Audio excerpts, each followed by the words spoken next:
Hello guys, ये देखो, ये है मेरा दोस्त और ये है उसकी खोपड़ी। अब इसकी खोपड़ी में क्या होता है? सीएनएस। ओके, तो इसकी पूरी बॉडी को कंट्रोल करने वाला जो सिस्टम है वो कौन सा सिस्टम होता है? Nervous system. और ये नर्वस सिस्टम में बेसिकली आपको पता होगा कि ब्रेन आता है, स्पाइनल कॉर्ड आता है, नर्व्स आती है। ओके, अब ये मेरा दोस्त बोला मैंने, तो ये सब होने की चांसेस कम है, फिर भी हम कंसिडर कर रहे हैं कि है। ओके, तो इसमें जनरली ये डिवाइडेड होता है दो पार्ट्स में। एक होता है सेंट्रल नर्वस सिस्टम और एक होता है पेरिफेरल नर्वस सिस्टम। ओके, और ये जो पेरिफेरल नर्वस सिस्टम है, ये पेरिफेरल नर्वस सिस्टम में दो टाइप्स आते हैं। क्या क्या आता है? एक आता है एएनएस और दूसरा आता है सोमैटिक। ओके, एएनएस मतलब क्या होता है? Autonomic nervous system. Okay, autonomic nervous system. Okay, तो बेसिकली ये जो हमारा चैप्टर है इसमें हम ऑटोनॉमिक नर्वस सिस्टम के साथ डील करने वाले हैं। ओके, ऑटोनॉमिक नर्वस सिस्टम में फिर दो सब टाइप्स है। क्या क्या आता है इसमें? एक आती है सिंपैथेटिक सिस्टम और एक आती है पैरासिम्पैथेटिक सिस्टम। ओके, क्या क्या आता है? एक सिंपैथेटिक और दूसरी पैरासिम्पैथेटिक।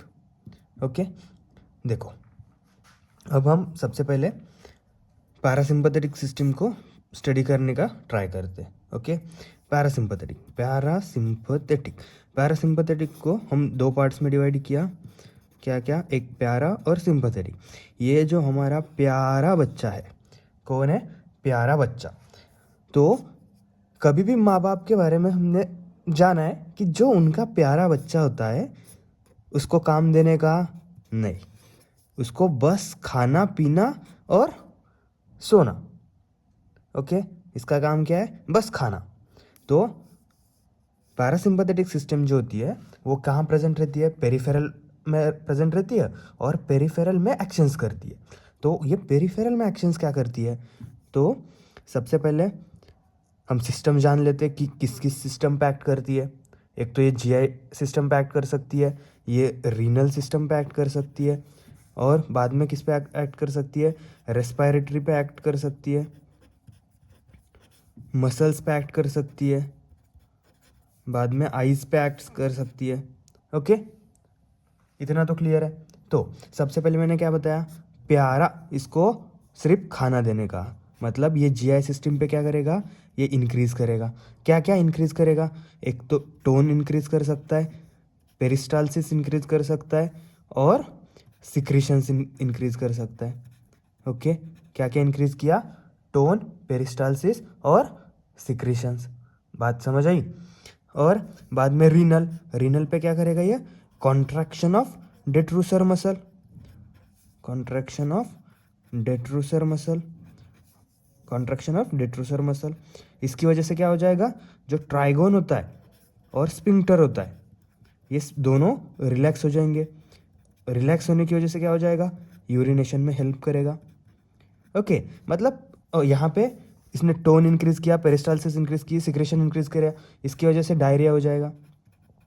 ओके, मतलब ये क्या क्या करा रहा है? यूरिनेशन भी करा रहा है, डायरिया भी करा रहा है, बस खाना खाना खा रहा है और डायरिया और यूरिनेशन करा रहा है। समझ आया? और ये जो बाकी के मसल्स है इनमें क्या करेगा? अब ये सब कम करेगा। कार्डियक भी बच गया अपना। ओके, रेस्पिरेटरी में क्या करेगा? ब्रोंकोस्पाज्म करेगा। ब्रोंकोस्पाज्म ये काम की चीज़ नहीं है हमारी। ब्रोंकोस्पाज्म होने कि अगर अस्थमैटिक पेशेंट में अगर हमने ये दे दिया तो क्या हो जाएगा? मर जाएगा घुट घुट के। ओके, क्योंकि हमें क्या करना पड़ता है अस्थमैटिक पेशेंट में? ब्रोंकोडाइलेशन। ओके, बाद में मसल्स में क्या करेगा? ये कॉन्ट्रैक्शंस करेगा। ओके, आइज में क्या करेगा?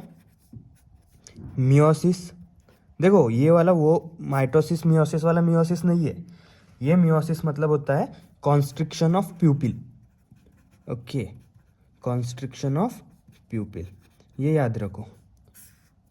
क्यों होता है वो? कॉन्ट्रैक्शन ऑफ स्पिंक्टर प्यूपिली मसल की वजह से। अब कार्डियक पे क्या करेगा? इन डिक्रीज एक्टिविटी, सब में डिक्रीज, बस जीआई में इंक्रीज। क्या क्या करेगा कार्डियक में? Decrease force of contraction, decrease heart rate भी होगा, और ये जो कंडक्शन वेलोसिटी होती है, कंडक्शन वेलोसिटी, ये इसको भी डिक्रीज कर देगा। ओके, क्लियर है, समझ आई बात। ये हुए हमारे पैरासिम्पथेटिक सिस्टम के फंक्शन। ऐसे ही सिमिलर वे में सिंपैथेटिक के रहते हैं। तो अब पैरासिम्पथेटिक और सिंपैथेटिक सिस्टम में इतना फर्क क्यों है? ओके, हमने पैरासिम्पथेटिक सिस्टम से ये काम बताया, ये किसकी वजह से हो रहा है, ये फर्क क्यों आ रहा है? ओके, इसका मेन रीज़न है हमारे पास, वो है इसके न्यूरोट्रांसमीटर्स। Okay, neurotransmitters. अब न्यूरोट्रांसमीटर जो होते हैं वो दोनों सिस्टम में अलग अलग होते हैं। देखो, हमारे पास प्री गैंग्लियोनिक न्यूरॉन्स होते हैं और पोस्ट गैंग्लियोनिक न्यूरॉन्स होते हैं, ये तो पता है आपको। ओके, क्या होता है, एक प्री गैंग्लियोनिक, गैंग्लियन के पहले वाला, और एक पोस्ट गैंग्लियोनिक। ओके, तो देखो ये पेरिफेरल एएनएस में सिंपैथेटिक हो या पैरासिम्पैथेटिक हो, उसके प्री गैंग्लियोनिक एंड पे एसिटाइल कोलिन रिलीज होना तय है। ओके, अगर पोस्ट गैंग्लियोनिक एंड पे वो एसिटाइल कोलिन रिलीज करेगा तो वो हो जाएगी पैरासिम्पैथेटिक सिस्टम, पैरासिम्पैथेटिक। और अगर यहाँ पे वो नॉर एड्रेनलिन या एड्रेनालिन, मतलब ही इपिनेफ्रिन या नॉर इपिनेफ्रिन, ये रिलीज करेगा तो वो बन जाएगी सिंपैथेटिक सिस्टम। ओके, क्लियर है आप लोगों को, सिंपैथेटिक और पैरासिम्पैथेटिक। उसको पैरासिम्पैथेटिक के फंक्शंस भी आपको समझ आए होंगे। ओके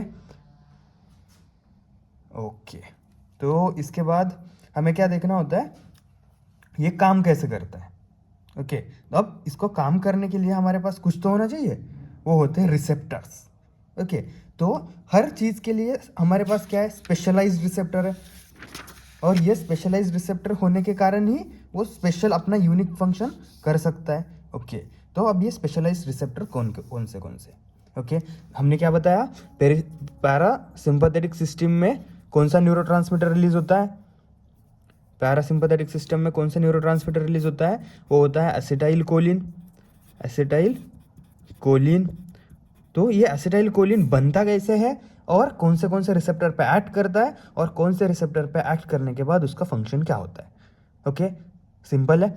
देखो, एसिटाइल कोलिन, तो हमें क्या करना है, ये जो हमारा नर्व टर्मिनल है, क्या है, नर्व टर्मिनल मतलब नर्व एंडिंग।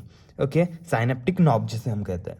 अब ये साइनेप्टिक नॉब पे क्या रहता है, एक ऑटो रिसेप्टर भी रहता है, बाद में ये पोस्ट सिनेप्टिक मेम्ब्रेन पे उसके रिसेप्टर्स प्रेजेंट रहते हैं। क्लियर है, और इस स्पेस को हम क्या बोलते हैं, synaptic cleft, synaptic cleft. Okay, clear है इधर तक। देखो, अब हमें क्या करना है, एसिटाइल कोलिन को बनाना है। एसिटाइल कोलिन कैसे बनता है, हमें क्या क्या चाहिए, एक एसिटाइल ग्रुप चाहिए और एक कोलिन चाहिए। देखो, हमारे पास क्या होता है, एसिटाइल कोएंजाइम ए होता है जो ग्लाइकोलिसिस से बना है।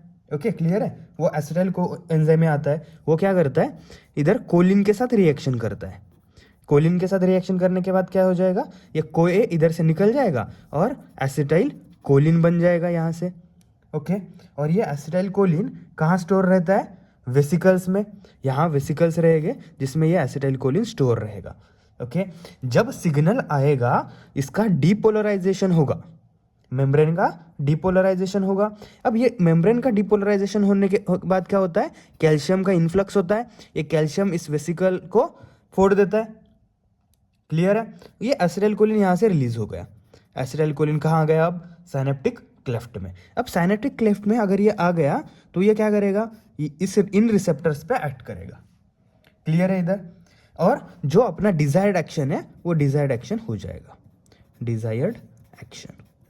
ठीक है, लेकिन अब अगर ये एसिटाइल कोलिन कंटिन्यूअसली वहीं पे रहेगा तो क्या हो जाएगा, कंटिन्यूअसली इस रिसेप्टर पे बाइंड रहेगा, कंटिन्यूअसली डिपोलराइज स्टेट में जाएगा मेम्ब्रेन, और परसिस्टेंट डिपोलराइजेशन हो जाएगा। और परसिस्टेंट डिपोलराइजेशन जो होता है, अगर मसल पे होगा, स्केलेटल मसल पे, तो कंटिन्यूअस कॉन्ट्रैक्शन में रह जाएगी मसल और फ्लैसिड पैरालिसिस होने के चांसेस होते हैं। ओके, क्लियर है, तो हमें क्या करना है, ये एसिटाइल कोलिन यहाँ से निकाल देना है। अगर हमें यहाँ से एसिटाइल कोलिन निकालना होगा तो हमें क्या करना पड़ेगा, इसको मेटाबोलाइज करने वाला एंजाइम लाना पड़ेगा। क्लियर है, तो इसको मेटाबोलाइज करेगा कौन, सिंपल सी बात है। तो अब इसको मेटाबोलाइज करेगा cholinesterase, cholinesterase. Okay, कौन करेगा इसको मेटाबोलाइज? Colin esterase. अब ये कोलिन एस्टरेज क्या करता है? एसिटाइल कोलिन जो है इसको एसिटाइल ग्रुप में, मतलब एसिटेट ग्रुप में और कोलिन में तोड़ देता है, और ये कोलिन जो होता है ये रीअपटेक हो जाता है और रीयूज हो जाता है। समझ आया? Okay, clear. इसके बाद अब जो हमारा एसिटाइल कोलिन बना है वो इन रिसेप्टर्स पे काम किया है, पर ये रिसेप्टर है कौन और उसे कैसे समझ आता है कि उसी रिसेप्टर पे उसको काम करना है? ओके, क्लियर है। तो हमारे पास जो कोलिनर्जिक सिस्टम है, ये जो हम देख रहे हैं ये है कोलिनर्जिक सिस्टम। क्यों? क्योंकि हमने choline, acetyl choline as neurotransmitter use किया है। ओके, तो ये हो गई कोलिनर्जिक सिस्टम। अब इस कोलिनर्जिक सिस्टम में ये एसिटाइल कोलिन कितने रिसेप्टर पे काम करता है? 2 टाइप के रिसेप्टर पे। एक रिसेप्टर को बोलते हैं हम मस्कैरिनिक रिसेप्टर, मस्कैरिनिक रिसेप्टर, और दूसरे रिसेप्टर्स को बोलते हैं हम निकोटिनिक रिसेप्टर। क्लियर है इधर तक? अब ये मस्कैरिनिक रिसेप्टर के और सब टाइप्स है। कितने सब टाइप्स है? और 5 सब type, M1, M2, M3, M4 and M5। और निकोटिनिक के और 2 सब टाइप है, NN और NM। ओके, ये ऐसे नाम क्यों दिए है और कहाँ प्रेजेंट रहते हैं, एक्शन क्या होती है, सब बताऊंगा। ओके, देखो इसके बाद अब हमारे पास है इनमें से 3 रिसेप्टर हमारे काम के। ये 2 रिसेप्टर को हमें ज़्यादा स्टडी करना है नहीं। ओके, हमें M1, M2 और M3 ये 3 रिसेप्टर्स को हमें डिटेल में स्टडी करना है। ओके, तो देखो M1, M2, M3 और निकोटिनिक क्या, NN और NM। क्लियर है? देखो पहले खाना खाने का, पहले क्या करने का? खाना खाने का। मतलब ये कहाँ प्रेजेंट रहेगा? गैस्ट्रिक ग्लैंड्स पे। ओके, फिर दिल लगाने का। पहले पेट पूजा फिर काम दूजा। सही बात है। तो पहले हमने पेट पूजा कर ली, काम दूजा हमारे पास तो बाकी कुछ है नहीं, पढ़ाई लिखाई हम कुछ करते हैं नहीं, बस दिल लगाने का। तो ये कहाँ प्रेजेंट रहेगा? हार्ट पे। ऐसा नहीं आप पढ़ते नहीं हो, लेकिन बताना पड़ता है आपको याद रहने के लिए। क्लियर है? तो ये कहाँ आ गया? हार्ट पे। तो हार्ट पे अब क्या हो गया? लोड आ गया, बहुत प्यार करवाया तुमने उससे, तो वो क्या बोलता है कि मुझे रिलैक्स करो। अगर इसको रिलैक्स करवाना होगा तो हमें क्या करना पड़ेगा? ब्लड वेसल्स के पास जाना होगा, और ब्लड वेसल्स को क्या कहना होगा? भाई तुम डायलेट हो जाओ। क्या हो जाओ? डायलेट हो जाओ। तो अगर इसको हमें डायलेट कराना होगा तो ये कहाँ एक्ट करेगा? एंडोथीलियम पे, और एंडोथीलियम में क्या रिलीज करेगा? यनो। ओके, अब और ये यनो क्या करता है? एंडोथीलियम को डायलेट कराता है, ब्लड वेसल्स को डायलेट कराता है। ओके, क्लियर है? मतलब बेसिकली ये एंडोथीलियम पे और स्मूथ मसल्स पे प्रेजेंट होता है। अब स्मूथ मसल कहाँ कहाँ होती है? एक तो लंग्स में हो गई, दूसरी आइज में हो गई। मतलब लंग्स में ये क्या काम करेगा?